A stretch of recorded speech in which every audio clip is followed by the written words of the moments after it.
News Channel 3 on Your Side is a personal promise of service and advocacy to our viewers.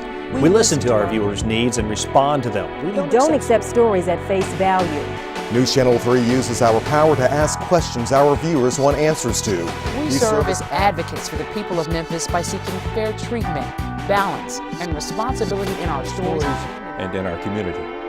By fulfilling our promise, we make Memphis a better place to live. Sometimes being on your side means asking the tough questions. What kind of father takes sexual pictures of his daughter? Now you know that's not a real drive-out tag, right? The questions you want answers to. And taking other people's parking spaces, people that need these parking spaces. Whatever it takes to get to the bottom of a story. I'm asking you. Get out of my face. You got a responsibility here to talk to me about this. On Your Side. It's a commitment we make every day. You face 19 federal criminal counts. How do you answer these charges? In Memphis, there's just one station that goes the extra mile. News Channel 3 is On Your Side. Lieutenant Governor, Andy Wise, News Channel 3 in Memphis. Andy Wise, Channel 3. Thank you. How you doing, Andy? We have a proposal. We're efforting to toughen up the lemon law. You know what? Andy Wise is always on your side, but I cannot imagine you gonna lobby. We're pressing the flesh and pounding the pavement for the car buyers who drive on it. The time is right for this new legislation. Our legislation would drop the requirements for lemon law protection on new cars down to 3 or more times in the shop or 15 days, like Mississippi's law. It would extend protection to 1 year after the manufacturer's warranty expires. Right now, it's only 6 months. And it would change the definition of a vehicle to sold in Tennessee instead of registered or titled in Tennessee.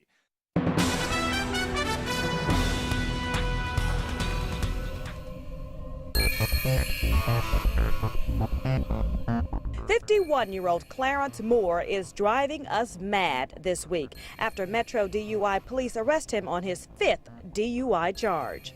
I had a quart of beer. And one little shot of whiskey. I swear, that's all I had. He may not consider that a lot, but it's enough booze that he caused this accident. I hit 2 cars before I hit that polo. According to voter records provided to us by the commission, Dorothy made her voice heard at the polls, both in 2000 and 2002. That probably would interest her a lot since she died in '98. If the records are right, our cemeteries have turned into voter registration drives. Dead people on the rolls. Who's not only passed away and still shown as registered, but also shown to have voted in the last 2 general elections. Really makes me wonder about our political area, whether we're really as crooked as it's always seemed. Outgoing Election Commission Chairman O.C. Pleasant has a problem. The voter rolls his staff gave us do not match the commission's databases. How could it be that it's on there but not out in the databases? That's a good question. Well, let me ask you this. Would you feel comfortable going to a doctor who was convicted of murder? I would have to know the circumstances of it. Basically, I would not. Absolutely not. But what I know about it is the question. We called Vilvaraja at his Nashville office. He declined an on-camera interview, but he told us there's no reason why he shouldn't still be practicing medicine. But you did shoot your wife? Yes, sir. Definitely, yeah. Okay. I was angry. If I am a normal brain, yes, I wouldn't have done it. Vilvaraja says he did it because his wife admitted she used him to gain citizenship in the United States and was going to leave him for another man. He served 5 years of a 20-year sentence, then was released. Vilvaraja says what happened in the past doesn't affect his work as a doctor now. Now that Lacefield's representing himself, federal judge Hardy Mays says there is virtually no limit to the amount of jail time or fines he can face if he withdraws his plea, especially after what is now a lengthy record of fraud. First, in 2001, when we cornered Lacefield at his office, selling bogus memberships for an internet mall and stealing credit identities in order to lease credit card processing machines. Mr. Lacefield, you face 19 federal criminal counts. Then again in 2002, when the FBI arrested him for identity theft, money laundering, false statements on tax forms, forgery, and wire fraud.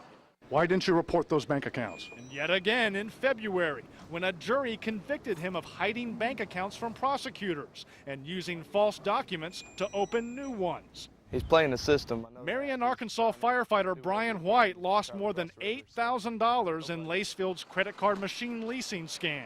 He says Lacefield sealed his fate when he fired his lawyers. We wanted to show you how easy it is for thieves to take the information and steal identities. Last week, we headed over to the Veterans Day Parade in downtown Memphis. I began mingling in the crowd. All I needed was to find a veteran and a name. We decided to choose one person at random, so we chose Delbert Means. Delbert Means? the man in the black beret is Delbert Means. We later found out he served in the U.S. Army for 23 years, receiving numerous awards along the way. Humanitarian award.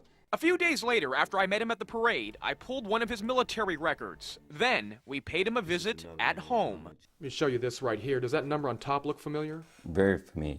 What number is that? That is my Social Security number. What's that set of numbers right below that? And that is my date of birth. Do you notice on the bottom there, what does that look familiar? That is my signature. Right. And we also have your old mailing address. We got that, your information, in less than 2 minutes. Wow. Incredible. What makes it so incredible is that some crooks have the nerve to use that information to steal identities. For someone to come along and to take that because it's available to them, not very much character at all there. Not very much character at all. And Means had no idea how easy it can be for ID thieves. I'm thinking that when I filed this document, that this document would be protected. I was not aware that anyone could go down and get this document.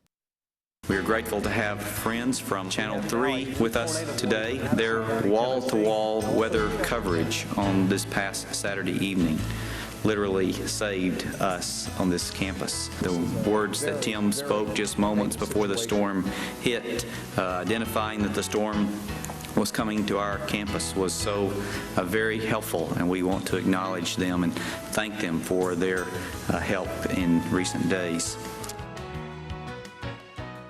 Saturday night storms left a trail of damage across the Mid-South, especially hard hit Tipton and Crockett counties. It's a wonder that anyone at this trailer park survived. Now you see why we urge viewers to abandon mobile homes. This trailer park didn't stand a chance against the powerful 140-mile-per-hour winds of an F2 tornado. It is demolished. This man in Crockett County lost his home and 3 barns, but he didn't lose his life. He credits the warnings on News Channel 3 for that. Well, it probably saved our lives. I'm not saying it just caused you was here. We was watching TV land. We lost our signal because of all the rain. And I switched it on, and there you was. So we got real interested in it. When you said bells, it really intrigued us. If it hadn't been for Channel 3, seeing the weather, we'd still been in there. So when I turned the TV on, I turned on to Channel 3, and I heard them say that there was a tornado, a possible tornado in the Olive Branch area. She wasn't sure whether to leave her house or not, but her family convinced her to go. And I was like, we have to leave because I'm scared. We have to leave. I was like, I have to get out of this house. As the family started loading into the car, Octavia Sumler kept News Channel 3 on in the background. When I got ready to get in the car, I heard Channel 3 say it's 5 miles from Tasker Road. Well, my brother lived on Tasker Road. So instead of heading toward her brother's shelter, Octavia Sumler knew it would be safer to take her family in the opposite direction. I don't know what I would have done had it not been for Channel 3 telling me how close, because we was headed straight to the tornado. What can we do now? Thank you. Sally Harlan fights back the tears as Tennessee Governor Phil Bredesen tells her everything will be okay. Sally lost a building that's been in the family since the 40s. It had just been restored. Now it's reduced to a pile of rubble. Sally says seeing the governor on these storm-ravaged streets gives her hope and the faith to rebuild. And all things are possible with the good Lord, so. I came here to find out what we need to do to support the efforts that are going on here locally. The governor and other Tennessee lawmakers toured the city by ground and by air, assessing the destruction. $5.2 million worth of damage in the county alone. And now we have a tornado warning for Coahoma County in Mississippi. For some of that activity going tornadic, very possible in some parts of the Mid-South. I'm going to take this and put a storm tracker box on it here for you so we can show you where this is going to. Right around the Long Lake area by about 10:31, it's within about the next 6 minutes or so. We want to know what's coming toward us. Everybody around here turns Channel 3. I am right now watching for my safety and my children's safety. We had one of the tornadoes come through our neighborhood Sunday night. and you guys had it down to the minute and street. We had about 40 minutes warning. We were in the house and we knew there was going to be some bad weather, so of course was watching Channel 3. I heard Channel 3 say it's 5 miles from Tasker Road. Thank God for Channel 3. There's something new in the Memphis sky. The all-new News Chopper 3 on your side. Faster to breaking news and traffic for stories that affect you right now. Bringing the action closer. State-of-the-art technology. You get crystal clear live pictures first. Covering the big stories live from News Chopper 3. Another way News Channel 3 is on your side. Good morning. I'm News Channel 3's April Thompson. We want to bring you some breaking news right now that is going on in West Memphis, Arkansas. There is a fire at the East Ark Enterprises building that is on Broadway. You see the video here live from News Chopper 3. The fire is burning pretty good right now. Hi, Pam. We are here on Interstate 55. As you can see, it is not a pleasant scene here. According to police officers at the scene, 4 cars were involved. This is what we know so far. I don't know if you can see it from over here. There is a Taurus that's flipped over. It's pretty mangled up. According to officers here at the scene, it was driving northbound on I-55, went to the other lane to incoming traffic, hit 3 other cars, which involved a Cadillac, a Porsche, and an RV. According to a police captain at the scene, a person in that Porsche was the daughter-in-law of Mayor Willie Harrington. We understand at this point that there is 1 person who died here from this accident. 3 people, we understand that their injuries are non-critical, have been transported to the trauma unit of the Med. Once again, there are 4 cars involved here. It's a mess out here. Jerry, here at the Med is where the Harrington family is gathering. We understand the mayor is inside. We've not been able to speak with him yet. We are told the girl was left in the daycare van. This again at the Children's Rainbow Learning Center in the 3200 block of Macon Road. Police are still in the process of trying to determine what sort of circumstances led up to the death of this little girl. They have released no information at this time. Of course, the big question is, given the history of this type of event, why the child was left in the van. Hi, Pam. We just arrived here at the scene. Since we've been here, we've seen a lot of parents come out here pretty much petrified that the child who died here was theirs. One woman even told me she was teary-eyed when she saw our live van coming down in this direction, thinking that it may be her daughter. 35-year-old Dennis William Palmer, the man you had just described, the man who had escaped from Dixon County, Tennessee sheriff deputies earlier this week, is now here at one of these rooms in the Motel 6 in West Memphis. In fact, you may recall that he had overpowered 2 people in Dixon County. He had stolen their red Ford F-150. In fact, that's the truck right there, the red truck you see back there in the parking lot. That is the truck that apparently the Palmer had taken from these 2 individuals in Dixon County. And as far as we know, that's what tipped off West Memphis police officers as well as Crittenden County sheriff deputies here in West Memphis. Now, I don't know if you can see from here, but up on the second tier, the second level of the Motel 6, that is where the sheriff deputies as well as police officers, SWAT team officers are concentrating their efforts right now. They don't want to give us the exact room for safety reasons. We see him, his mother's getting him out the car, and there he is. There is 3-year-old little Justin Sides in the arms of his mother. She has waited all night long for this to happen, and I tell you, everybody here is just jubilant, and no one more jubilant than his mom and his dad that you see there hugging him. And he looks to be in good condition. It is a moment that they have waited for all night long. In just 4 days, the pandas at the Memphis Zoo will get to see their first visitors. Friday, many of you will get to see Yaya and Lala when they make their American debut. So what is it about the pandas that captures the imagination of people all around the world? News Channel 3's Jeff Woods and photojournalist Dan Patton got answers to that question at the Beijing Zoo. They discovered what we love about the black and white bears is actually a little gray.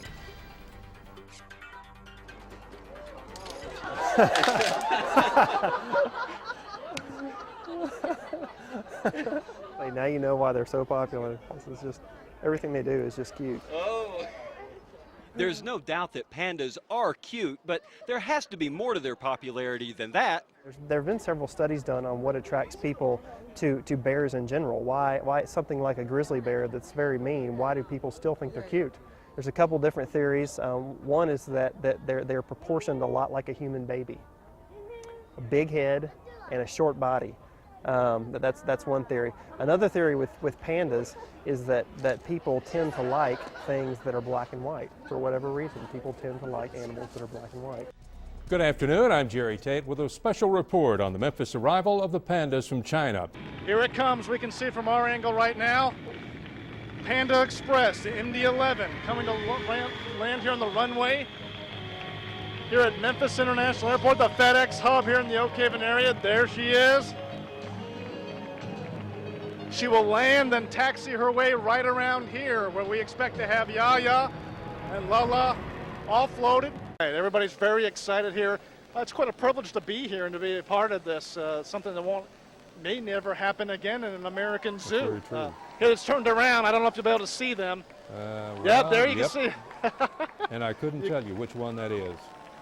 I know the male, Lala, is the largest of the two pandas. But as far as distinguishing marks, I couldn't begin to tell you which one that is. Once we see them together, we'll be able to look at their size and identify them. Yeah, we're not sure which one this is, Jerry, but whoever it is, I got a standing ovation from the crowd here. And this is Yaya. A face that everyone could love, right? Yes, exactly. And exactly. I see some of the FedEx people there. They're not missing out on this either, because they're there with their cameras and taking a lot of pictures. I guess this may be once in a lifetime opportunity for so many of us. For the second time today, we're gathered back here to give honor and respect to a hero. He was a man's man with the memory of a little boy. He never got over the thrill of engines and sirens, smoke and danger. We will remember this tragedy that occurred on Father's Day, June 15, 2003, as the day that we lost Charles. I want to thank everybody for trying to get my daddy out. Good evening, everyone, and thank you for joining us. I'm Pam McKelvey. Jerry Tate is off tonight. We have Team 3 coverage as the city of Memphis stops to pay tribute to lost heroes. Jennifer Van Vranken is live with coverage of both funerals. Roswell Encina shows us how firefighters remembered their fallen brothers. But we start tonight with Brian Kubler with the story you'll see only on 3 tonight. Hear from the surviving firefighter pulled from that deadly blaze. Pam, firefighter Private Tim Scott. A final goodbye to 2 fallen heroes with the firefighter's prayer.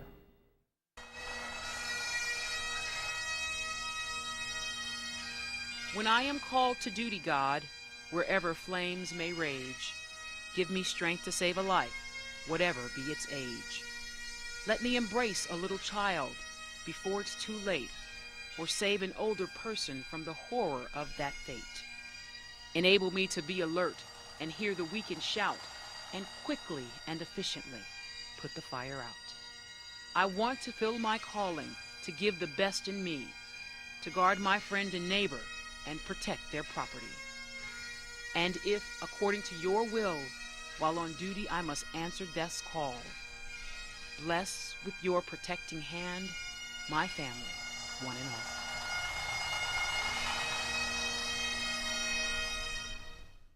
We are here in Nacogdoches, Texas, where the focus is now one of federal involvement. There are officials here with EPA as well as NASA officials who are starting to actually collect and recover much of the debris that's scattered throughout Nacogdoches and the surrounding area. We've not forgotten their names. We prayed for them this morning as we came together as a command organization, just like we did last night when we closed.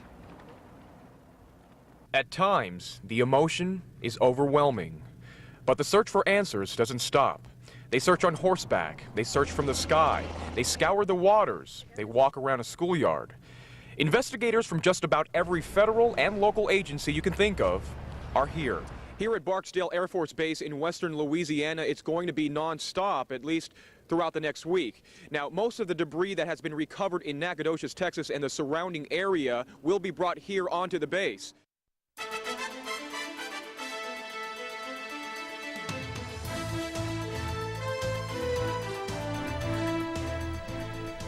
Good afternoon, I'm Jerry Tate. Welcome to today's debate. For the next hour, the two major party candidates for governor of the state of Tennessee will share their thoughts on how best to lead the state over the next 4 years.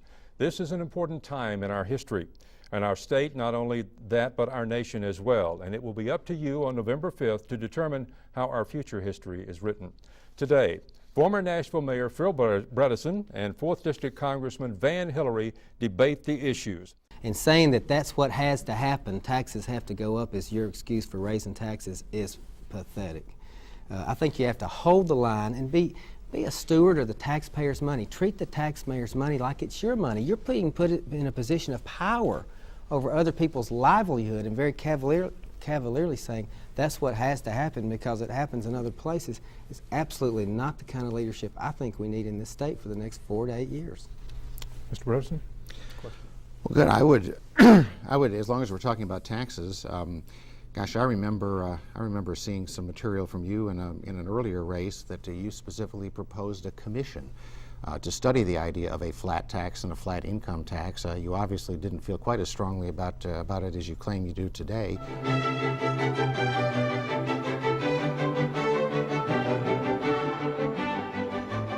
Good evening and welcome everyone to the grand celebration for the opening of the Cannon Performing Arts Center, the new home for the Memphis Symphony in downtown Memphis. I'm Pam McKelvey. And I'm Jerry Tate. This is certainly the new crown jewel in downtown's tiara, if you will. 2,100 people can be seated here for a concert. It cost $91 million to build over a 4-year period, dramatically up, about 3 times what it was really budgeted to build. But believe me, you walk in and you see all the appointments that it has. You walk into the theater and you see all the appointments in there. It is truly one of the crown jewels of downtown today. It certainly is, and it makes it worth the wait for the symphony. They've been without a permanent home for about 6 years, so this really is well worth waiting for. We're giving you this is excitement. I know. I think we've covered some of the bigger events that have taken place in Memphis and the Mid-South over the years, April, but this has to be the premiere of them all. I think so. This is almost like a revitalization of downtown. When you have questions, does this concern you at all? I don't know what can be done. Is that possible? We get answers. That's not possible. Something should be done. No exceptions? No exceptions. You don't have a right to park here. When you have problems, I have been taken, swindled, bamboozled. Nobody wants to listen. I've wrote them and I've called them. They ripped me off, plain and simple. we find solutions. Here's what we found. The mayor saw this mess on News Channel 3. We'll do everything we could to help her out. I feel I'll be all right as long as you're here.